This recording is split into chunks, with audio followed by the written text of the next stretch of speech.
प्यारे बच्चों, हमारे YouTube चैनल ओशियन क्लासेस में आपका स्वागत है। आज हम लेकर के आए हैं आपके लिए एक बहुत अच्छा टॉपिक, बहुत बेहतरीन टॉपिक, जिसमें से आपको मिलेंगे काफी अच्छे अच्छे प्रश्न, मजा आ जाएगा। तो आप लोग सबसे पहले तो जुड़े रहें हमसे और वीडियो को अंत तक जरूर देखें और अपनी प्रतिक्रिया जरूर कमेंट बॉक्स में टाइप करें। आप लोग प्रतिक्रिया को कमेंट बॉक्स में टाइप नहीं करते, लाइक आप जरूर दीजिए। प्यारे बच्चों, शानदार टॉपिक के साथ आज आपकी एंट्री होती है। सबसे पहले शुरू करते हैं। आज का टॉपिक है ब्रेन। यही ब्रेन जो सारी दुनिया को अपने बस में कर सकता है, इसी ब्रेन का नाम है मस्तिष्क। आज हम इसी के बारे में अध्ययन करेंगे। XYZ कोई प्रश्न नहीं छूटेगा, और चाहे आप सिविल की तैयारी कर रहे हो, चाहे यूपीपी की कर रहे हो, चाहे यूपीपीएससी की कर रहे हो, आपका चाहे टेट की तैयारी कर रहे हो, सुपर टेट की तैयारी करो, सब के लिए इम्पोर्टेंट है। कुछ न कुछ प्रश्न जरूर मिलेंगे, इससे बाहर कुछ नहीं आएगा। तो प्यारे बच्चों, सबसे पहले तो आप वीडियो को अंत तक जरूर देखिएगा, तभी आप जान पाएंगे। तभी किसी चीज को जानना होगा तो सबसे पहले उसको देखना होगा। उसके बारे में कहने का मतलब तब तक आप नहीं जान पाए कितने बेहतरीन प्रश्न हम आपको बताने वाले, जब तक वीडियो को आप अंत तक नहीं देखेंगे। इसलिए वीडियो को बिल्कुल स्किप मत करिए और वीडियो को देखते रहिए। सबसे पहले प्यारे बच्चों, मस्तिष्क के बारे में बात करेंगे। जो मस्तिष्क होता है, अब हम बात करें मस्तिष्क के बारे में। मस्तिष्क में क्या होता है, कौन सी बीमारी होती है, मस्तिष्क कितने भागों में बटा है, किस भाग का क्या काम है, ये सारी चीजों का अध्ययन करेंगे। तो प्यारे बच्चों, सबसे पहले आज हम शुरुआत करते हैं मस्तिष्क। ये जो मस्तिष्क बनाने चल रहे हैं, इसको आप भी बना लीजिए और ध्यान से देखिए। ये मस्तिष्क हम बना रहे हैं, जो इसको आप भी बनाइए और ध्यान से देखते चलिए। यही प्यारे बच्चों हमारा जो है ये मस्तिष्क है। ये हमारा क्या है, मस्तिष्क है।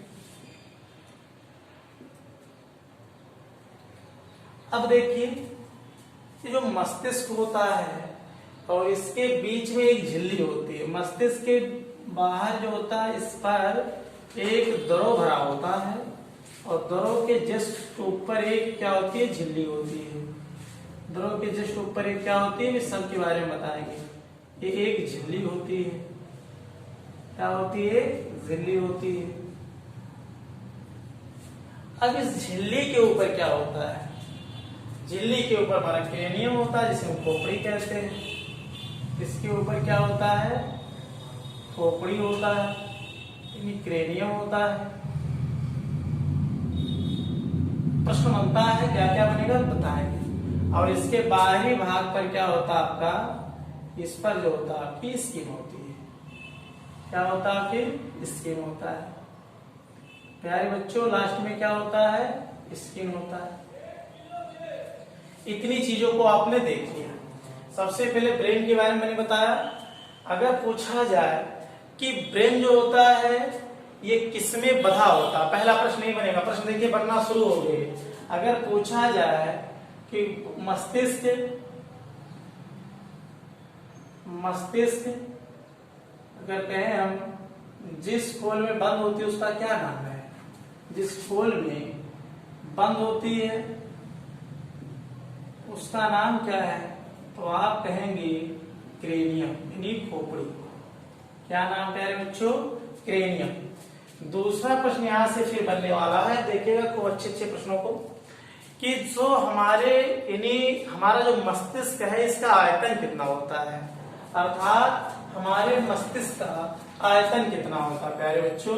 तो सबसे पहले लिखिएगा आधुनिक मानव जो है, प्रेजेंट टाइम के मानव, आधुनिक मानव, तो इनका जितना होता है 1450 सीसी होता है। कितना होता है प्यारे बच्चों इनका आयतन, 1450 सीसी होता है। लेकिन जो हमारे पूर्वज थे जो थे, उनका नाम क्या था, उनका नाम था क्रो-मैग्नियन मानव। क्रो-मैग्नियन मानव थे वो लोग। उनका जो था, उनके जो मस्तिष्क का आयतन हुआ करता था 1650 सीसी हुआ करता था। देखिए बच्चे यहीं पर गलती करते हैं। कहां पर गलती करते हैं, बच्चे सोचते हैं कि आज का मानव काफी बुद्धिमान है, तो इसका मतलब इसका मस्तिष्क आज बड़ा होगा, और पहले के मानव उतने बुद्धिमान नहीं हुआ करते थे इसलिए इनका छोटा होगा। तो अक्सर ये गलती कर जाते हैं। नहीं प्यारे बच्चों, ध्यान से देखिए कि ये मस्तिष्क का आयतन है। आयतन मतलब कि मस्तिष्क उनका कितना बड़ा हुआ करता था और हम लोग का कितना बड़ा हुआ करता था। पहले की तुलना में आयतन कम हो चुका है। तो आप लोग इतनी बात को समझे होंगे। अब देखिए आगे बात करते हैं हम। अभी मैंने एक झिल्ली का नाम लिखा, एक झिल्ली। तो प्यारे बच्चों, ये जो झिल्ली के बारे में बात कर लें थोड़ा सा।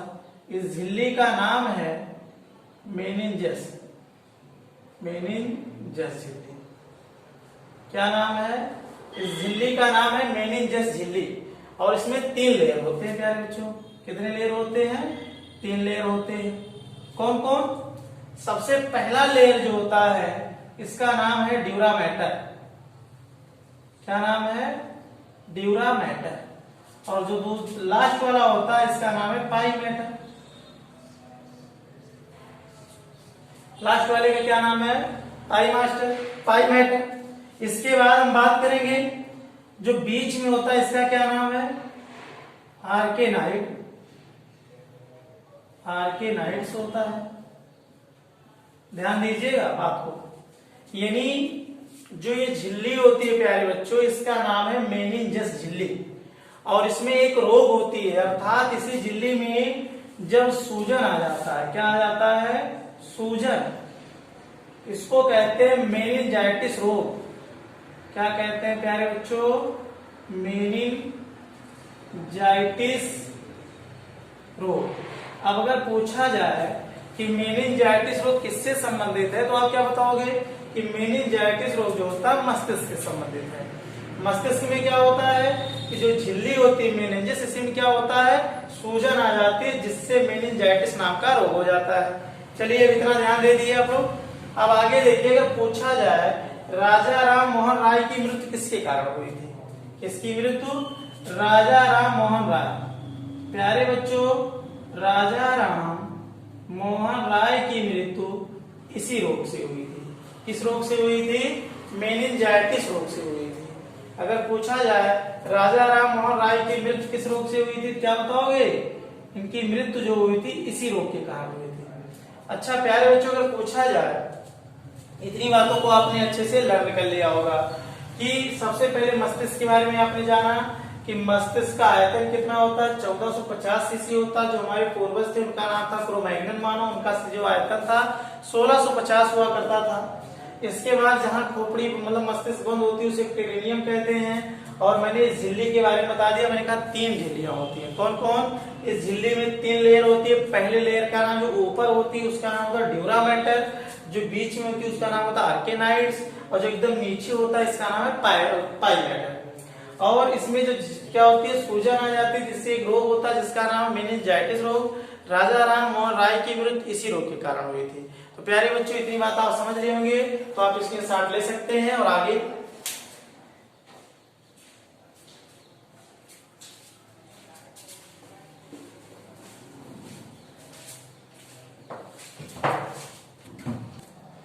प्यारे बच्चों, अब इसके आगे हम चलते हैं। आज बताएंगे आपको फिर मस्तिष्क के कितने भाग होते हैं। तो प्यारे बच्चों, मस्तिष्क के 3 भागों में बांट दिया गया। कौन कौन? देखिएगा, जो ये ऊपर आप देख रहे हैं, ये वाला जो पार्ट है ये आपका अग्र मस्तिष्क होता है। ये पूरा पार्ट ऊपर का जितना दिख रहा है ये सब कौन सा होता है? अग्र मस्तिष्क होता है। ये पूरे मस्तिष्क का करीब 65% होता है, यानी 2/3 होता है। ये बीच में जो देख रहे हैं मध्य मस्तिष्क है, इसके नीचे जो होता है ये आपका पश्च मस्तिष्क होता है। यानी मस्तिष्क में कितने पार्ट होते हैं? तो सबसे पहले मस्तिष्क में 3 होंगे। कौन कौन? पहला हो गया अग्र मस्तिष्क। पहला कौन सा हो गया? अग्र मस्तिष्क। इसको हम लोग विस्तार से पढ़ेंगे, अग्र मस्तिष्क। अब प्यारे बच्चों, इस अग्र मस्तिष्क का पूरा जाए, पूरे मस्तिष्क का कितना होता है? तो लिख देंगे 2/3 भाग होता है। कितने होते हैं? और इसके 2 पार्ट होते हैं। ये दोनों पार्ट कौन कौन से हैं? एक होता है सेरिब्रम। आपने नाम सुना होगा सेरिब्रम। इसको हम मस्तिष्क भी बोलते हैं। क्या बोलते हैं? जैसे जैसे हम बता रहे हैं ऐसे ऐसे आप लिखते भी चलिए। पर मस्तिष्क भी बोलते हैं। स्पीड कम होगी, स्पीड बढ़ा लीजिएगा। ब्राइटनेस कम होगी, ब्राइटनेस बढ़ा लीजिए। वीडियो क्वालिटी से बढ़ा कर आप लोग देखा करिए। बहुत जल्द आप लोगों के बीच में डिजिटल बोर्ड की व्यवस्था करेंगे, तो जो समस्याएं हैं शांत होगी, सारी चीजें अच्छा होगा, काफी अच्छा होगा। बस आप लोग जुड़े रहिए, मैटर देखते रहिए क्या क्या मिल रहा है। आपके कंटेंट अच्छे होने चाहिए, थोड़ी जो भी समस्याएं हो तो उसकी सामना करते रहिए, बहुत अच्छा सुधार होगा, सारी चीजें होंगी, बशर्ते आप देखते चलिए। तो प्यारे बच्चों, अग्र मस्तिष्क पूरे मस्तिष्क का कितना होता है क्या बताएंगे? 2/3 भाग होता है। इसके कौन कौन भाग मैंने बताए? एक मैंने बताया, पहला होता है सेरिब्रम जिसे प्रमस्तिष्क बोलते हैं, दूसरा होता है डाइंसेफेलान। डाइंसेफेलान, ये 2 पार्ट हो गए, डाइंसेफेलान और हो गया सेरिब्रम। अब हम बात करेंगे सेरिब्रम को, थोड़ा विस्तार से पढ़ेंगे क्योंकि बहुत ही अगर पूछा जाए हमारे मस्तिष्क का सबसे विकसित भाग कौन होता है तो सेरिब्रम होता है। इसलिए सेरिब्रम के बारे में थोड़ा सा देख लीजिए। अगर इसकी संरचना बताए तो सेरिब्रम 2 भागों में बटा होता है। कैसे बटा होता है देख लीजिए। ऐसे 2 गोलार्ध होते हैं। क्या होते हैं प्यारे बच्चों? 2 गोलार्ध होते हैं। इसको दायां गोलार्ध कहा जाता है। क्या कहा जाता है? इसको दायां गोलार्ध और इसको बायां गोलार्ध। खूब अच्छे से समझिएगा, बायां गोलार्ध। अब जो होता है इसमें जो खाली जगह आप देख रहे हैं ना, इसको हम सल्कस कहते हैं। क्या कहते हैं? सल्कस। इनके बीच में जो खाली जगह आप देख रहे हैं इनका क्या नाम है? सल्कस कहते हैं। और इन गोलार्धों में कुछ उभरी हुई संरचनाएं होती हैं। क्या होती हैं? आप कहेंगे कि खाली जगह को क्या कहते हैं आप? सल्कस कहते हैं। खाली जगह को क्या कहते हैं? सल्कस। और जो ये उभरी संरचना है, क्या है? उभरी संरचना। इस उभरी संरचना को क्या कहेंगे हम? उभरी संरचना को संरचना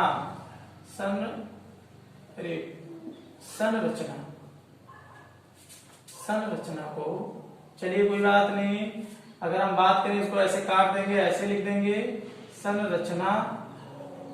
प्यारे बच्चों इतनी बात को ध्यान दीजिए, संरचना को क्या कहेंगे? उभरी संरचना को क्या दे रहे हैं थोड़ा सा, उभरी संरचना को हम क्या कहेंगे? इसको हम कहते हैं गायरस। क्या बोलते हैं? गायरस। गायरस। इतनी पार्ट को आपने ध्यान दिया। जो यहाँ पर उभरी संरचना, इसको हम क्या बोलते हैं? गायरस बोलते हैं। और इस खाली जगह को हम क्या बोलते हैं? सल्कस बोलते हैं।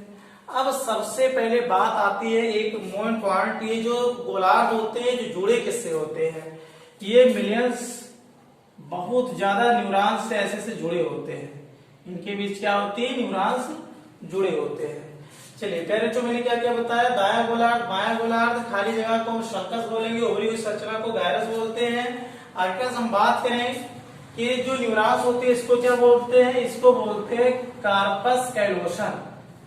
क्या बोलते हैं इसको? कार्पस कैलोसन। कैलोसन। इतनी बातों को आपने ध्यान दिया। इसको क्या बोलेंगे? कार्पस कैलोसन। ये बहुत ज्यादा संख्या में होती हैं। अब इसके ऊपर जो होता है सेरिब्रल पेंडकल होता है, नहीं, सेरिब्रल जो होता है कार्टेक्स होता है। सेरिब्रल कार्टेक्स होता है। सेरिब्रल कार्टेक्स होता है जो कि काफी मजबूत होता है। और ये चीज क्या होती है? इसके बाद ये इसमें इसी प्रकार से ये बाहरी आवरण है। बाहरी आवरण को कहते हैं हम क्या कहते हैं? सेरिब्रल कार्टेक्स कहते हैं। जो यहाँ पे इस वाले भाग को हम ग्रे मैटर कहते हैं, ग्रे मैटर। और जो यहां पर भाग होता है इसे हम व्हाइट मैटर कहते हैं। ध्यान दीजिएगा आपको। क्या क्या हमने देखा? जो सेरिब्रम होता है इसके 2 भागों में बटा होता है, दायां गोलार्ध, बायां गोलार्ध। इसके बीच में जो जगह होता है इसको हम सल्कस कहते हैं। और जो उभरी हुई संरचना ये देख रहे हैं आप, इस उभरी संरचना को हम गायरस कहते हैं। और जो यहाँ पे न्यूरॉन्स से जुड़े होते हैं इसे कार्पस कैलोसन कहते हैं। फिर हमने कहा ये बाहरी आवरण को हम क्या कहते हैं? सेरिब्रल कार्टेक्स कहते हैं। अभी इसकी आगे आप यूज होगा। फिर इसको व्हाइट मैटर कहते हैं जो अंदर में होता है। बाहरी भाग को हम क्या कहते हैं? ग्रे मैटर कहते हैं। इतनी बातों को आपने सीख लिया। अब हम चलते हैं सेरिब्रम के बारे में जानते हैं। सेरिब्रम को कहा क्या जाता है, मतलब क्या क्या इसका काम है? सेरिब्रम सबसे पहले आप देखिए, बुद्धि एवं चतुराई का केंद्र कहा जाता है।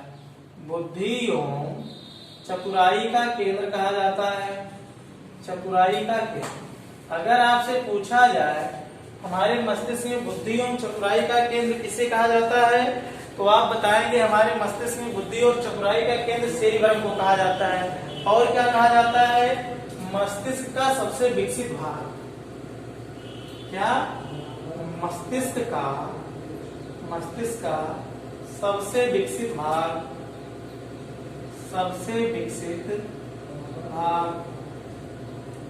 अगर हम पूछें आपसे हमारे मस्तिष्क का सबसे विकसित भाग क्या होता है, तो आप क्या बताएंगे? सेरिब्रम होता है। अगर हम कहें सोचने समझने की प्रेरणा कौन देता है, तो आप तुरंत बताओगे जो सोचने समझने की प्रेरणा होता है, सोचने समझने की प्रेरणा कौन देता है? सोचने समझने की प्रेरणा कौन देता है? तो आपका यही देता है सेरिब्रम। अगली बात हम करेंगे प्यारे बच्चों, अगर किसी चीज को याद रखने की जो हमें प्रेरणा देता है वो कौन सा देता है? सब आपका ये सेरिब्रम देता है। तो सेरिब्रम के बारे में क्या क्या जान गए आप? ये आपके बुद्धि एवं चतुराई का केंद्र है, ये मस्तिष्क का सबसे विकसित भाग है, सोचने समझने की प्रेरणा देता है, याद रखने का प्रेरणा देता है। ये सारी चीजें आपने पढ़ लिया, इतनी चीजें आपने मस्तिष्क के बारे में पढ़ा। अब हम चलते हैं, इसके बाद पढ़ेंगे, अब आगे पढ़ेंगे डाइंसेफेलान। क्या पढ़ेंगे प्यारे बच्चों? डाइंसेफेलान। चलिए इसके बाद आप लोग ध्यान देते चलिएगा, और काफी इंपॉर्टेंट चीजें हैं, ये सब सभी एग्जामों में आते हैं। कोई एग्जाम आपके किसी प्रकार के एग्जाम में जहां बायोलॉजी आ जाती है वहां पे लगभग 1 नंबर, जीएस में 2 नंबर आता रहता है, और ये आपके बॉडी से रिलेटेड है मस्तिष्क, इसलिए इसके बारे में गहन अध्ययन आप लोग कर लीजिए। जितने प्रश्न बनते हैं सब अच्छे से नोट कर लीजिए, ताकि किसी भी एग्जाम में आवे वो आपसे बचकर जा न पावे, इसलिए ध्यान दीजिएगा। आगे चलते हैं, लिखते हैं डाइंसेफेलान। पहले बच्चों डाइंसेफेलान के 2 पार्ट हैं। डाइंसेफेलान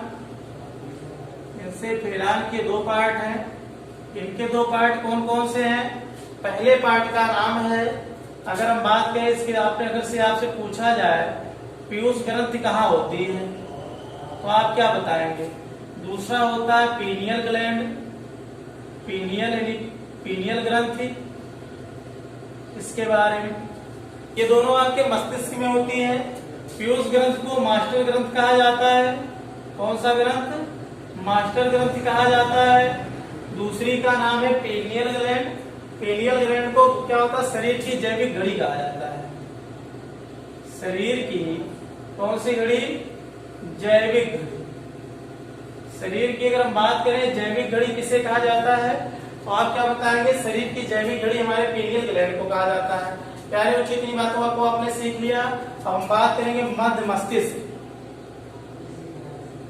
मध्य मस्तिष्क, अगर हम मध्य मस्तिष्क की बात करें, इसके 2 भाग होते हैं।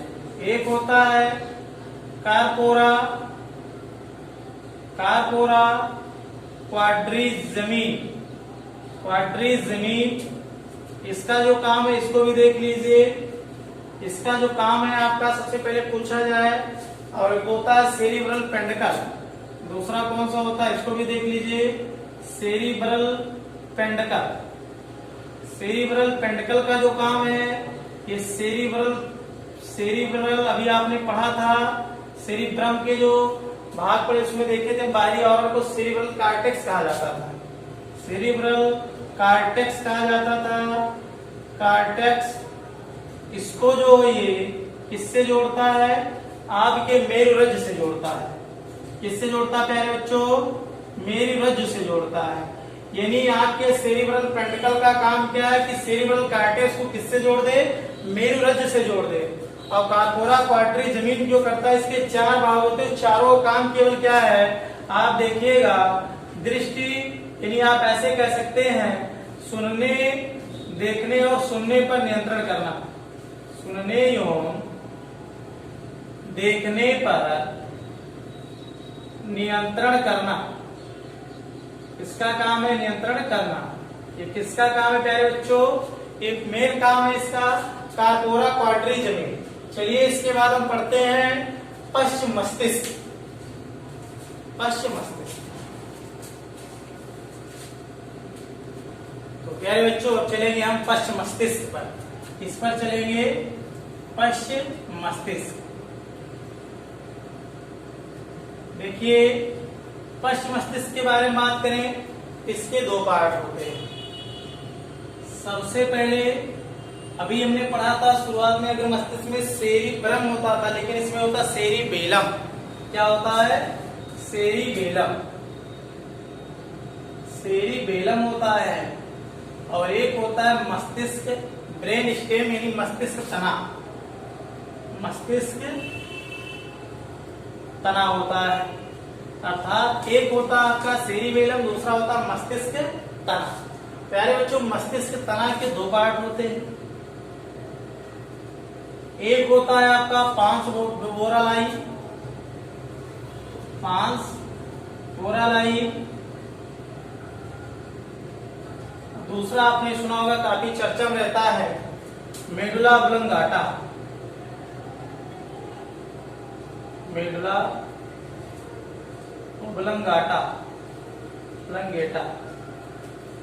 ये क्या होता है आपका मेडुला ऑब्लंगेटा? काफी चर्चा में रहता है, काफी इंपॉर्टेंट भी, क्योंकि शरीर की जितनी भी आंतरिक क्रिया है प्यारे बच्चों, ये कौन संपन्न करवाता है अभी बताएंगे, मेडुला ऑब्लंगाटा करवाता है। अच्छा, अब बात करेंगे सेरिबेलम के बारे में। सेरिबेलम को अनुमस्तिष्क भी कहा जाता है। क्या कहा जाता है? अनुमस्तिष्क भी कहा जाता है।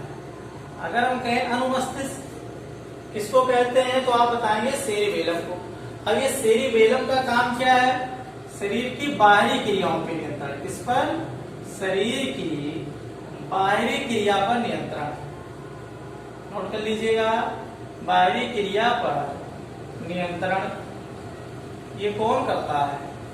अगर हम पूछें आपसे शरीर की बाहरी क्रिया पर नियंत्रण कौन करता है, तो आप तुरंत बताओगे कि इस पर कौन करता है? सेरिबेलम करता है। जैसे अगर ऐसे प्रश्न बन जाए, ऐच्छिक पेशियों पर नियंत्रण कौन करता है? ऐच्छिक पेशियों पर नियंत्रण, तो लिख लीजिए ऐच्छिक पेशी पर नियंत्रण कौन करता है? पेशी पर नियंत्रण। तो आप तुरंत बताओगे कौन करता है, तो तुरंत आप बताओगे सेरिबेलम यानी अनुमस्तिष्क करता है। अगर हम कहें बाहरी क्रिया कौन कौन सी हो गई, जैसे चलना है ना, लिखना पढ़ना,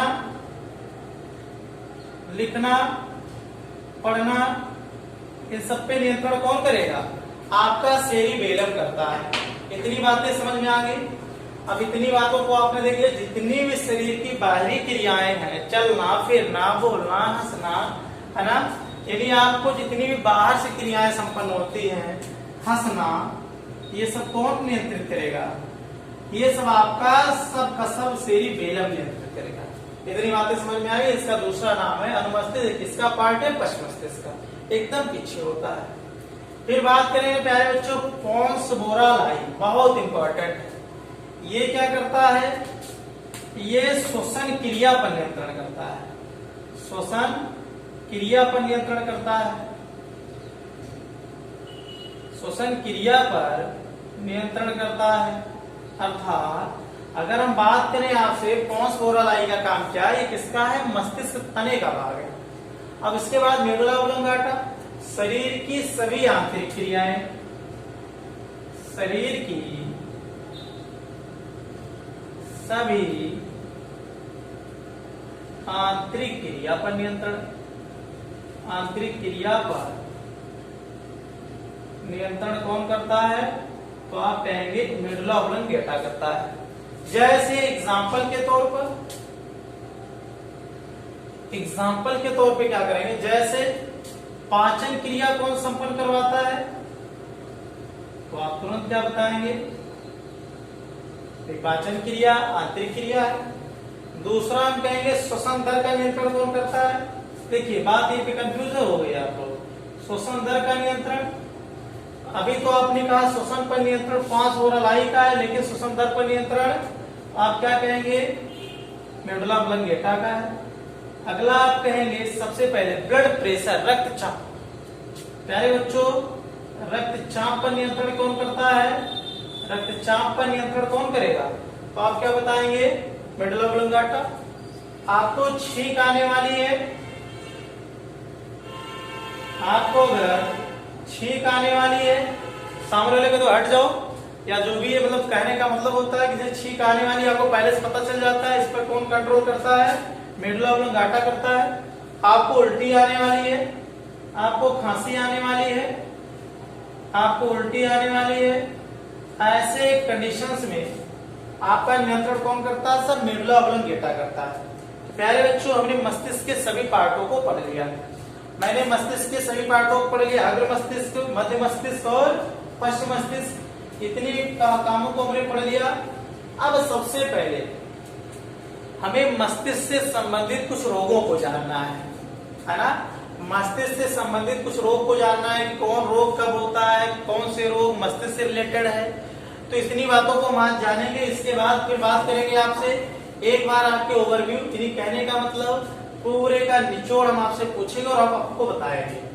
चलिए वीडियो के अंत तक जुड़े रहे, कुछ अच्छा जरूर मिलता रहेगा इसी प्रकार से। काफी अच्छे अच्छे प्रश्न आज मिले हुए हैं और काफी आराम से बताने का उद्देश्य यही था कि सभी बच्चों को समझ में आ जाए, अर्थात ऐसा ना हो कि कोई बच्चा छूट जाए और संकल्प हमारा टूट जाए। इसलिए आप लोग सबसे पहले वीडियो को जुड़े रहे और अंत तक देखते रहे वीडियो से और नोट करते रहे, स्क्रीनशॉट भी लेते रहिए और नोट भी करते रहिए। जो बच्चे पढ़ चुके, जिनकी तैयारी बरकरार है, वो केवल देखते चले, और जो बच्चे स्टार्ट कर रहे हैं अपनी तैयारी, शुरुआत कर रहे हैं, वो जरूर नोट करें और वीडियो को कम से कम 1 से 2 बार देखें, प्रयास करें ऑनलाइन देखने का। चलो इतनी बातें समझ में आ गई। अब प्यारे बच्चों, इनसे रोग से बताते हैं। सबसे पहले इनके रोग, यानी आपके मस्तिष्क में होने वाले रोग, मस्तिष्क से नहीं, मस्तिष्क में होने वाले रोग, मस्तिष्क में होने वाले रोग, होने वाले रोग। प्यारे बच्चों, पहला रोग है पार्किंसन रोग। चलिए, इसमें क्या होता है? इसमें न्यूरॉन कमजोर हो जाते हैं। न्यूरॉन क्या होते हैं? कमजोर हो जाते हैं। अक्सर रोग वृद्ध पुरुषों में ही होता है। इसमें होता है वृद्ध पुरुषों में होता है, न्यूरॉन कमजोर हो जाते हैं और सीधी सी बात है, आपकी स्मरण शक्ति कमजोर हो जाएगी। स्मरण शक्ति क्या होगी? स्मरण शक्ति कम हो जाएगी। भाई देखिए, जब मस्तिष्क से कोई भी रोग होगा तो उसमें स्मरण शक्ति आपकी हमेशा प्रभावित होगी। क्यों प्रभावित होगी? क्योंकि मस्तिष्क में जो न्यूरॉन्स होते हैं, मैंने बताया था, उसमें हजारों न्यूरॉन्स होते हैं। और एक चीज मैंने नहीं बताया था, जब आपको सल्कस और गायरस ये सारी चीजें बता रहे थे सेरिब्रम के पार्ट में, तो जिन बच्चों में सल्कस और गायरस विकसित नहीं होता, वो मंदबुद्धि पैदा होते हैं। तो कुछ प्रश्न को भी इम्पोर्टेंट है, हम लास्ट में बताएंगे आपको। तो चलिए, पार्किंसन रोग के बारे में बात करें तो क्या होती है? न्यूरॉन की कमी हो जाती है। इतनी चीजें आपने देखा वृद्ध पुरुष में होती है। एक होता है डायमेंशिया, डायमेंशिया को अल्जाइमर रोग भी कहते हैं। डायमेंशिया, अच्छा, अल्जाइमर, देखिए इसको तो आपने देखा होगा, अल्जाइमर रोग। ये वृद्ध, यानी वृद्ध जो बहुत जाते हैं लोग, उनमें होता है। महिला, मेल फीमेल दोनों में होता है। आपने सुना होगा, घर में दादी वगैरह होंगी, चश्मा कहीं रख दिया भूल गए, दवा कहाँ रख दिया भूल गए, यहीं पर रखे थे, मिल नहीं रहा। मतलब कहने का मतलब इसमें भी स्मरण शक्ति कमजोर हो जाती है। और कमजोर क्यों होती है? इसमें न्यूरॉन कमजोर होते हैं, इसमें न्यूरॉन कम हो जाते हैं। न्यूरॉन क्या होते हैं? कम हो जाते हैं, जिससे स्मरण शक्ति क्या होती है प्यारे बच्चों? स्मरण शक्ति कम हो जाती है। स्मरण शक्ति क्या होती है? कम हो जाती है। नोट करते चलिएगा। ये अल्जाइमर रोग में यही होता है, जो वृद्ध लोग होते हैं, कोई चीज कहीं रख देते हैं, भूल जाते हैं। आपने देखा होगा, अक्सर आपने प्रैक्टिकली देखा होगा। तो इसके बाद हम चलते हैं अगले रोग के नाम, मेनिंजाइटिस रोग। मेनिंजाइटिस, इसके बारे में तो आपने पढ़ ही लिया। मेनिंजस जेली में जो होता है मेनिंजाइटिस, मेनिंजाइटिस रोग। और एक होता है कोमा होता है, कुछ प्रश्न इसमें छूटे हुए, कोमा होता है। इस सब में देखते हैं इसमें क्या होता है, सब में वही चीजें होती है, जितनी भी स्मरण शक्ति होती है खत्म हो जाती है। मेनिंजाइटिस के बारे में आपने सुना था और इसके बारे में कोमा भी आपने देख लिया। एक होता है एंसेफेलाइटिस। अगर प्यारे बच्चों पूछा जाए, एक बात और जान लीजिए, जो मेनिंजाइटिस रोग है ये जीवाणु से भी होता है और किससे होता है, विषाणु से भी होता है। जीवाणु से भी होता है और किससे होता है, विषाणु से भी होता है। एक होता है इंसेफ्लाइटिस, इंसेफ्लाइटिस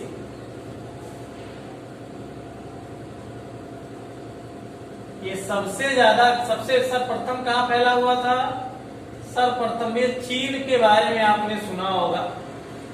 चीन के बारे में जैसे सुना होगा, शुरुआत वहीं से इसका भी हुआ था कोरोना की तरह। इसके बाद सबसे ज्यादा जापान को प्रभावित किया था। सबसे ज्यादा किसको प्रभावित किया था, सबसे ज्यादा जापान को, इसलिए इसे जापानी बुखार भी कहते हैं। और इसमें आपने सुना होगा दिमागी बुखार के नाम से जाना जाता है इंसेफ्लाइटिस को। अब इसके बारे में बात करें, इसके बाद एक होता है कोमा हो ही गया, एक होता है मिर्गी, आपने सुना होगा, लिप्स जो होता है मिर्गी, ये भी आपके मस्तिष्क से संबंधित है। एक होता आपने सुना होगा मस्तिष्क में लकवा मार जाना, आपने मस्तिष्क में लकवा मार जाना, ये भी किससे संबंधित है, मस्तिष्क से ही संबंधित है, ये आपके ब्रेन में।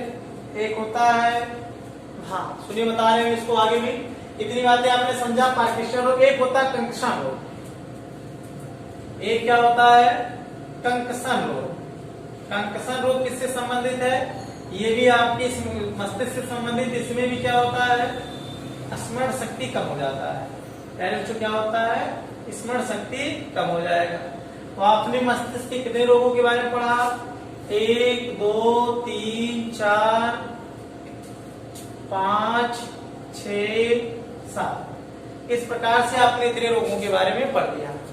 अब हम चलते हैं एक बार ओवरव्यू, यानी जितनी चीजें आपको पढ़ाया ब्रेन में, आप केवल बोलते चले, अपनी कॉपी पेन को बंद रखेंगे और आप बोलते चलेंगे कि हमने क्या क्या बताया, और हम लिखते चल रहे हैं और आप बोलते चलेंगे, वही हम लिखते चलेंगे, जिससे आपकी तैयारी बरकरार हो जाए। जो कुछ मेन प्रश्न है उसको भी हम नोट करवा दें।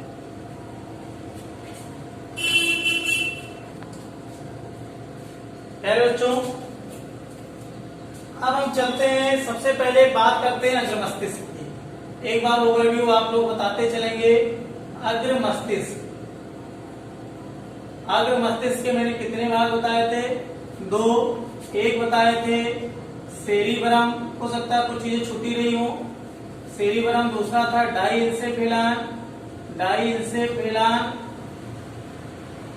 आपको सेरिबरम के बारे में बताए थे, बुद्धि चतुराई का केंद्र है, सबसे विकसित भाग है, सोचने समझने की सारी चीजें कहाँ से हमें प्रेरणा मिलती है, सेरिबरम से।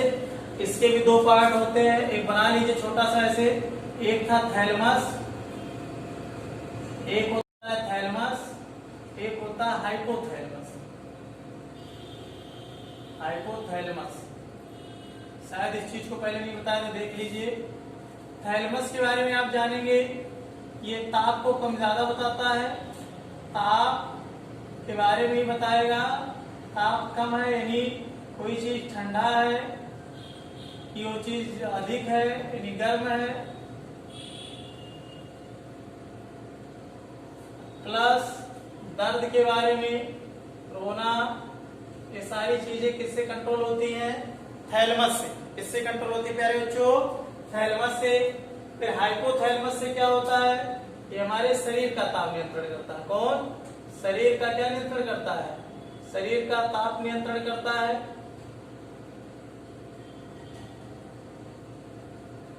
इतनी पॉइंट को ध्यान दीजिएगा। देखिए अगर ऊपर दिख नहीं रहा होगा तो सबसे पहले देखिए सेरिबरम के बारे में। सेरिबरम क्या होता है, थैलेमस, ये ताप को क्या करता है, कम ज्यादा ठंडा अधिक गर्म बताता है। और दर्द रोना ये सारी चीजें होगी। हाइपोथैलेमस क्या हो गया, शरीर के ताप के नियंत्रण को करता है। और डाइंसेफेलान के मैंने 2 पार्ट बताए होंगे। चलिए एक बताया था मैंने, क्या बताया था, चलिए जल्दी जल्दी बताइए। एक बताए थे पीयूष और एक बताए थे पीनियल ग्रंथ। पीनियल ग्रंथ, दोनों चीज को देखिएगा। इसको मैंने बताया था मास्टर ग्रंथि होती है, मास्टर ग्रंथि के नाम से जाना जाता था। इसको मैंने बताया था शरीर की जैविक घड़ी। इसका मतलब जान रहे ना प्यारे बच्चों, जैविक घड़ी। शरीर की जैविक घड़ी की बात करें, जैसे आपको सुबह पेपर है और आपको रात में सुबह सुबह क्या हुई, नींद खुल जाती है, ये सारी चीजें कौन कंट्रोल करता है कि पीनियल ग्लैंड। ऊपर तक सबको दिख रहा होगा। वीडियो की क्वालिटी को बढ़ा के देखा करिए, ब्राइटनेस बढ़ा लिया करिए, आराम से देखा करिए, एकदम मस्त होकर के कंटेंट आपको अच्छे अच्छे मिल रहे होंगे, इसके लिए आप ध्यान दीजिएगा। पीनियल ग्लैंड को जैविक घड़ी कहा जाता है। जैविक घड़ी मतलब वही चीज है, सुबह पेपर है आपका और आपको रात में सो रहे हैं, सुबह सुबह अचानक उठ जाते हैं, सारी चीजें कंट्रोल वही करता है। जैविक घड़ी का काम है सोना कब है, जगना कब है, भूख कब लग रही है, सारी चीजों पर नियंत्रण आपका डाइजेस्टिव ग्लैंड का पीनियल ग्लैंड करता है। अब फिर इसके बाद मैंने बताया रहा पहले बच्चों मध्य मस्तिष्क।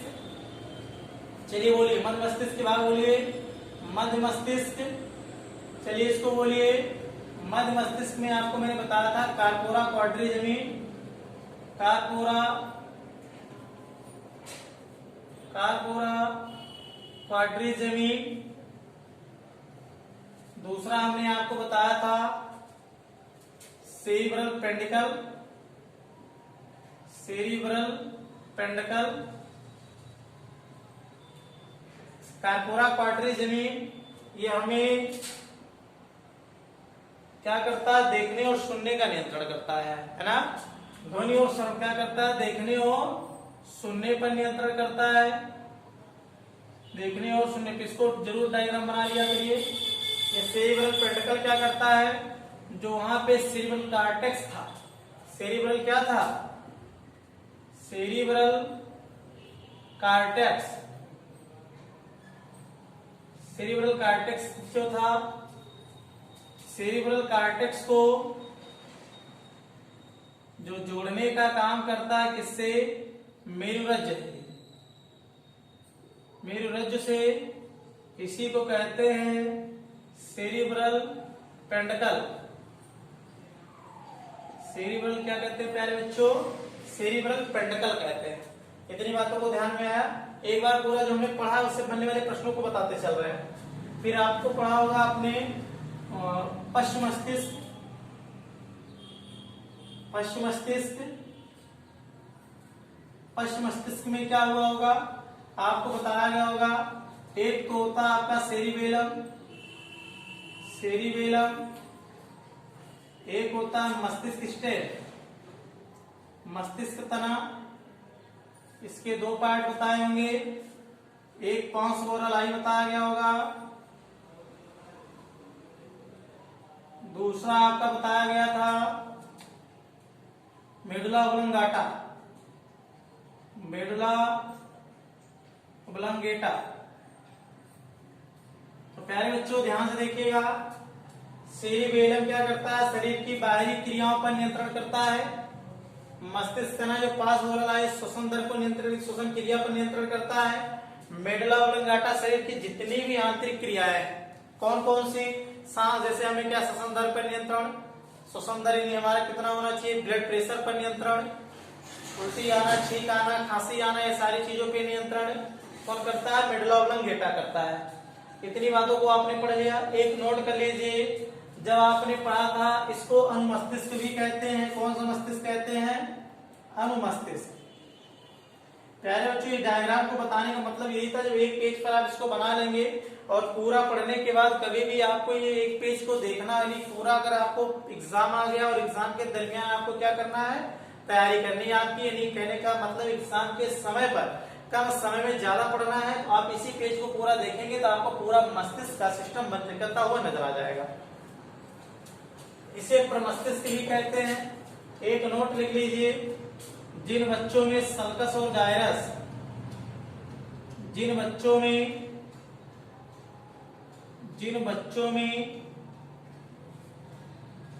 सल्कस एवं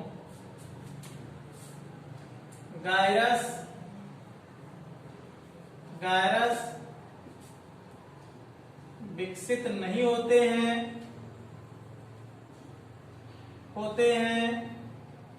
वो कैसे पैदा होते हैं, मंद बुद्धि होते हैं, मंद बुद्धि हो जाते हैं। इतनी बात समझ में आया।